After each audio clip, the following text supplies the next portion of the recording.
اب وقت گزرتا گیا، حضرت آمنہ فرماتی ہیں ہر مہینے کوئی نہ کوئی نبی آتا، مجھے سلام کہتا کہ نبی آخر الزمان کی اماں تجھے سلام۔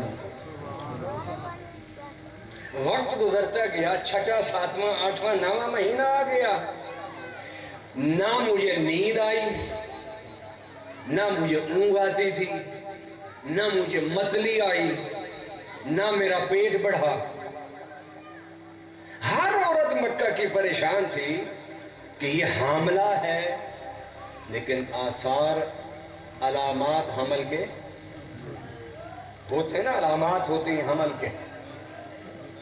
بعض عورتوں کو متلی آتی ہے حمل کے دوران، بعض عورتوں کو نیند زیادہ آتی ہے، بعض عورتوں کا سانس بڑھ جاتا ہے، پیٹ بڑھ جاتا ہے۔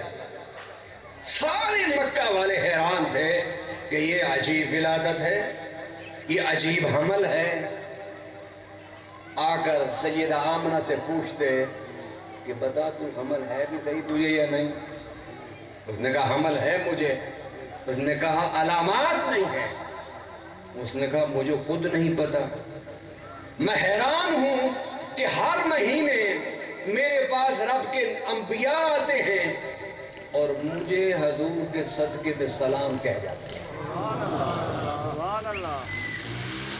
یہ ہو سکتا ہے دنیا میں کوئی ایسی عورت مجھے دکھا دیں کہ جس کو حمل ہو اور یہ علامات اس کے اندر نہ ہوں؟ 9ویں مہینے تک سیدہ آمنہ سیدہ کائنات، ان کا پیٹ بھی ویسے، صحت بھی ویسے، نہ متلی، نہ نیند، نہ غنودگی، کچھ بھی نہیں۔ جب لوگوں نے زیادہ اصرار کیا تو سیدنا آمنہ فرماتی ہے میں ایک دن بیٹھی تھی، میں نے کہا اللہ میں لوگوں کو کیا جواب دوں؟ میں انہیں کہتی ہوں کہ میرا 9واں مہینہ ہے اور مجھے حمل ہے، وہ مجھ سے علامات پوچھتے ہیں، بتا یہ کیا ماجرا ہے؟ حمل تو ہے، علامات کیوں نہیں؟ متلی کیوں نہیں؟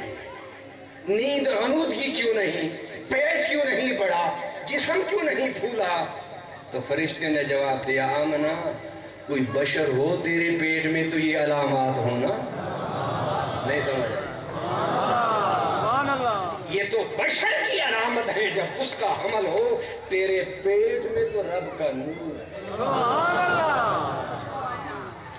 تیرے پیٹ میں کیا ہے؟ آپ کو بات سن کے مزہ آیا؟ تو ایسی سبحان اللہ کہہ دیں ایک دفعہ کہ مجھے مزہ آ جائے۔